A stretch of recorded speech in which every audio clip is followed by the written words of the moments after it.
Estamos en el tiempo de preguntas y respuestas. Tú preguntas, Dios responde. Estemos atentos a las respuestas del Señor, aquí, en Exponiendo la Palabra. Gloria al nombre del Señor. Hoy en Preguntas y Respuestas me preguntan, ¿cuál es el gobierno que tiene que manejar la Iglesia?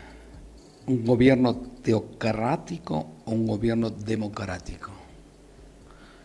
Debido a que la Iglesia es un organismo, no una organización, cada una de las iglesias locales debe ser autónoma y obedecer únicamente la dirección que Cristo, porque Él es la cabeza.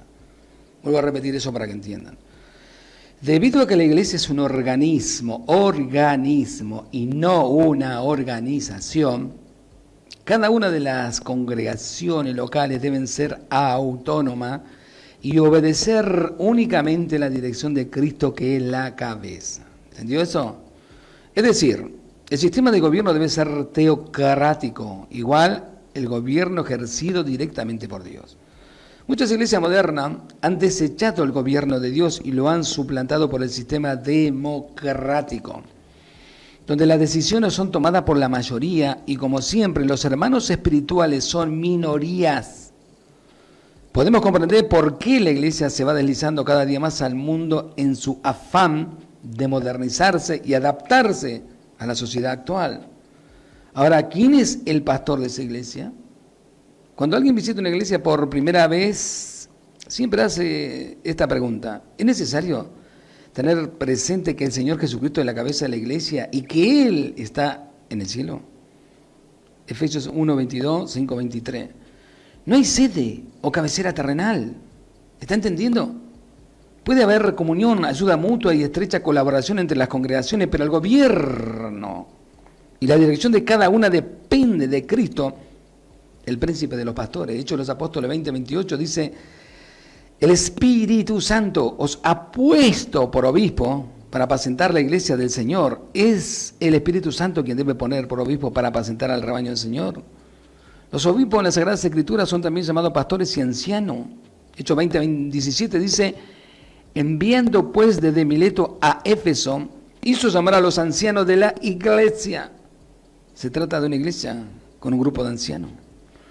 Luego, hablándole a estos mismos ancianos, añade en el verso 28, por tanto, mirad por vosotros y por todo el rebaño, habla de pastorear, en que el Espíritu Santo os ha puesto por obispo para apacentar la iglesia del Señor, la cual Él ganó con su propia sangre.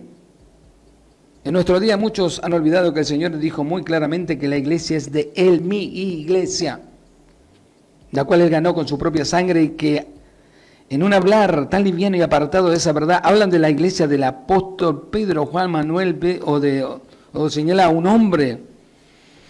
Otro pasaje que se refiere también a ese tópico dicen en los siguientes términos. 1 Pedro 5, 1 al 4, ruego a los ancianos que están entre vosotros, yo Pedro, dice anciano también con ellos, apacentad la grey, y cuando aparezca el príncipe de los pastores, vosotros recibiréis la corona incorruptible de la gloria. Tito 1:5 al 7 dice, 1:5-7 dice Pablo a Tito, que estableciese anciano en cada ciudad, así como yo te mandé, el que fuere irreprensible, marido de una sola mujer y que tenga hijos creyentes, porque es necesario que el obispo sea irreprensible en la palabra de Dios. Obispo, anciano y pastores son sinónimos. Pero ninguno de estos vocablos representa un título eclesiástico como se usa comúnmente en el día de hoy. Algo para que usted entienda. Escuche bien. Pablo le dice a Tito, escúchame Tito, te dije que estableciese anciano en cada ciudad así como yo te mandé. Nunca dice pastora. Nunca va a ver a Pablo ordenándole que digan, y apártame pastoras. No existe ningún versículo en que Pablo diga eso. Hermanos, nunca se dirige a ninguna mujer que diga que es pastora. Esta es otra de las grandes mentiras de este tiempo, y muchos lo están aceptando. Muchos que ayer fueron pentecostales, supuestamente, hoy están aceptando cualquier cosa. Sigamos. Son sinónimos, pero ninguno de estos vocablos representa un título eclesiástico como se usa comúnmente en el día de hoy. Hablan solo de el gobierno de la iglesia, carácter del servicio y la responsabilidad que tienen.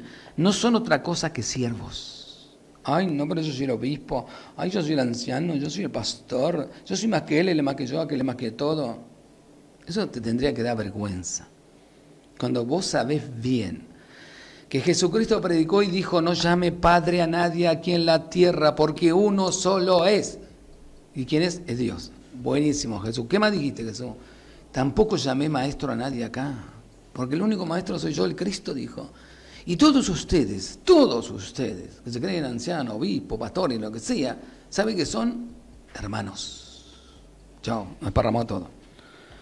Ahora bien, les llaman ancianos porque deben ser sabios y personas de experiencia en la vida cristiana, con gran conocimiento bíblico y de buen testimonio. De buen testimonio, no que robe, miente, engañe. El cual debe ser reconocido ampliamente por la congregación a través de los años. En Tito 1.6 dice que fueran irreprensible marido de una sola mujer y que tengan hijos crecientes que no estén acusados de disolución y de rebeldía. Se aprecia en forma muy evidente que al anciano se le pide no solamente sabiduría y experiencia, sino que también tenga una edad suficiente para tener hijos creyentes, que no estén acusados de disolución y naturalmente no sería el caso de uno que tenga un hijo pequeño. También Dios los llama en su palabra pastores, destacando sus funciones de alimentar y cuidar la grey. A esta misma persona le identifica como obispo. Este vocablo proviene del griego, el cual se usa frecuentemente en esa época para identificar a aquellos que ocupaban labores administrativas. Ocasionalmente estos hermanos son nombrados en la Biblia como prevístero, que literalmente significa hombre viejo. Ay, yo soy prevístero. Ah, sos un hombre viejo. Ese es el significado. ¿Qué mérito tenés? Razón por la cual en la mayoría de los casos en nuestra Biblia fue traducida como anciano. Todo esto nos demuestra que originalmente no existieron la jerarquía eclesiástica que vemos en el día de hoy, porque anciano, pastores, obispo y presbítero son palabras sinónimas que se utilizan para identificar a los mismos hermanos que el Espíritu Santo, no una denominación. El Espíritu Santo ha capacitado y señalado para cumplir con esa función en la iglesia. No es prerrogativa de un hombre, concilio o asamblea, ni siquiera de los miembros de la iglesia local elegir a los ancianos pastores. No son las ovejas quienes deben elegir a sus pastores, sino el dueño del rebaño, es decir, Dios. Lamentablemente debemos reconocer que en algunas asambleas e iglesias locales, debido al bajo nivel espiritual que reina en ella, muchas veces los ancianos o pastores son elegidos no por el Espíritu Santo, sino por el grupo de ancianos que los gobierna. Y estos no buscan entre los que cumplen con los requisitos mencionados en 1 Timoteo 3, 1 al 7 o Tito 1, 5 al 9, sino entre los que sean más incondicional a ellos, sean chupamedia de ellos. Entre ellos están los parientes cercanos, amigos íntimos, personas manejables, y luego solo comunican a la iglesia su decisión de incorporarlo a su grupo elitista. Y la congregación no tiene otra opción que aceptarlo. Esto es muy similar al sistema de la selección que tienen los romanistas, donde los laicos no tienen ninguna posibilidad de oponerse ni cuestionar las decisiones de sus jefes espirituales o la cúpula directiva de esa organización. Este señorío antibíblico que muchos ejercen en nuestros días queda claramente de manifiesto en avisos que vi publicados en la prensa extranjera. Cito solo uno, por ejemplo, Iglesia, escuche bien, Iglesia Bautista busca pastor, sueldo $2,000 más beneficio. Ahora, yo pregunto, ¿quién es el dueño de la iglesia? ¿El pastor? ¿La congregación? ¿O el Señor? A diferencia de esto, la Biblia enseña que debe ser el Espíritu Santo el que capacite y señale a su siervo. Los creyentes deben poder reconocer con la misma facilidad que diferenciamos un ojo de la oreja. Si una iglesia local no son capaces de distinguir un ojo de una oreja o una boca de una mano, y requieren que les estén indicando, al igual que los niños que están aprendiendo a hablar, este es el ojo, este es el oído, este es la boca, significa que allí las cosas están muy mal espiritualmente hablando. Nunca leemos en la Biblia que una iglesia local llame o contrate a una persona para que sea su ministro, tampoco como misionero. Escuche bien, palabra que solo figura en el mapa que se ha añadido en las Biblias. Solo en el mapa que se añadió en la Biblia está la palabra misionero. Envíen a sus hijos al extranjero para que regresen con el título de misionero. Ay, sí, viste, mi hijo tiene el título de misionero. Y que se hagan cargo de una iglesia. En la cita aludida anteriormente resulta muy evidente que son varios los hombres que el Espíritu Santo pone en cada iglesia local para alimentar, vigilar y cuidar del bienestar espiritual de la congregación. Su vida ante el mundo debe ser testimonio de la presencia y del poder de Cristo. 1 Timoteo 3:7. Los dones nunca son dados a una sola persona, pues leemos de evangelistas, pastores y maestros, es decir, hombres capacitados por el Espíritu Santo para predicar el Evangelio, para exhortar, animar a los creyentes, para enseñar y alimentar la palabra de Dios. Dice, bienaventurada la iglesia que cuenta con estos dones, 1 Corintios 12, 11 al 31. El mismo Espíritu, repartiendo dones a cada uno en particular, como Él quiere, El cuerpo es uno y tiene muchos miembros, pero todos los miembros del cuerpo, siendo muchos, son solo un cuerpo. Así también Cristo. Si todo el cuerpo fuese ojo, ¿dónde estaría el oído? Y si todo fuese oído, ¿dónde estaría el olfato? Mas ahora Dios ha colocado los miembros a cada uno de ellos en el cuerpo, como Él quiso. La iglesia de hoy, más que un cuerpo, parece un ómnibus, con un conductor y muchos pasajeros soñolientos, donde no se ejercen los dones individuales. La iglesia de Filipo no tenía un solo pastor u obispo, sino que en ella había obispos. Filipenses 1:1, obispos, ancianos, pastores, que era lo mismo. Si hubiera habido un solo pastor en aquella iglesia, qué extraño resulta que Pablo no saludara a un funcionario tan importante. Además, en ninguna de las epístolas encontramos una saturación al ministro o pastor. Ni siquiera en los saludos al final de las epístolas como Romano y Colosenses, donde se mencionan los nombres de muchos hermanos. Tal omisión hubiera sido una imperdonable falta de cortesía. La conclusión es lógica, que un pastor, semejante a los que vemos en la iglesia de hoy, no existieron en la iglesia del Nuevo Testamento. Había pastores, obispos, ancianos o presbíteros. Siempre se le menciona en plural, no como un título ni jerarquía, sino para describir su labor de servicio entre su hermano y no sobre sus hermanos.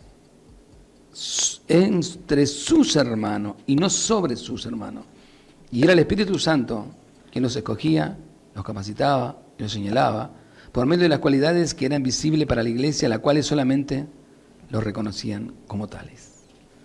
Qué lejos que nos fuimos del modelo bíblico. Qué lejos que nos fuimos del modelo bíblico. La iglesia tiene que tener un gobierno teocrático, solamente el dueño de ella es Dios. Y se lo convirtieron en un gobierno democrático donde todos deciden. Es una vergüenza que hay la iglesia central, tiene tanta cosa, ahí todo depende de la iglesia central. ¿Dónde está eso en la Biblia? Demostrame eso con la Biblia. Mostrame versículo en la Biblia que diga que todos los lugares que Pablo habló, había una sede central que los gobernaba y los manejaban y que le decían que roban con el diezmo y después que le dé el 10% a eso. ¿Dónde están los versículos? Mostrámelo. Mientras no volvamos a la senda antigua, mientras no dependamos de la dirección del Espíritu Santo, la iglesia sigue estando en caída. Y como dijo el hermanito del extracto que recién pasamos, ¿estás preparado de verdad para vivir por fe? Acuérdense, los realistas estaban en el desierto, ahí no había absolutamente nada, no había puesto choripán, no vendían Coca-Cola, no estaba McDonald's. Sin embargo, Dios los sostuvo 40 años. 40 años los sostuvo, no los sostuvo un día. Y la Biblia dice 40 años que sus vestimentas no envejecieron y sus sandalias se rompieron y su salud fue inquebrantable. Ninguno de ellos se enfermaron. ¿Por qué? Porque estaba Dios en medio de ellos. Y te pregunto, ¿no está Dios en medio de nosotros hoy en día? Y si lo está, ¿por qué salir corriendo buscando soluciones de hombre? Estamos en el tiempo de preguntas y respuestas. Tú preguntas, Dios responde. Estemos atentos a las respuestas del Señor, aquí en Exponiendo la Palabra.